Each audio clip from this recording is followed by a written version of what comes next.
In today's video, I'm going to teach you how to create an account in Basecamp. By the end, you'll be fully set up and ready to start using Basecamp for your projects and collaboration. First, open your favorite web browser and go to the Basecamp website by typing basecamp.com into the address bar and pressing Enter.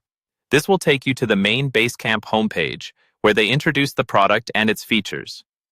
Once the page loads, look for the button that says Sign Up Free. This is usually easy to spot near the top of the page since Basecamp wants new users to find it quickly. Go ahead and click that button.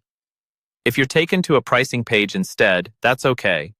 On the pricing page, you'll see information about different plans. Again, look for the Sign Up Free option and click it there. Both paths lead you into the same sign-up process. Now you should be on the Basecamp sign-up form. Here, you'll start by typing in the basic information they request.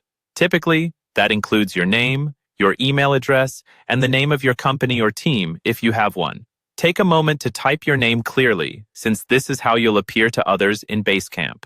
Next, move to the email field and enter an email address you have access to. You may need to confirm this email later, so avoid using a temporary or incorrect address. If there is a field for your company or organization, type in whatever makes sense for you. This could be your business name, your department, or even just your personal name if you're trying Basecamp on your own. After you've filled in those fields, look for the button to continue to the next step. It might simply say something like Next, or move you along automatically after you complete the form. When you see a button labeled Last Step, Set a Password, go ahead and click that to continue.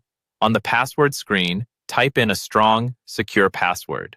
Aim for a mix of letters, numbers, and symbols, and avoid anything easy to guess.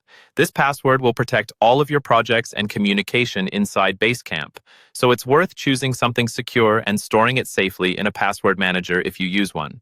Once your password is entered and confirmed, submit the form. Basecamp will create your new account and log you in, and you'll be ready to start exploring your new Basecamp workspace.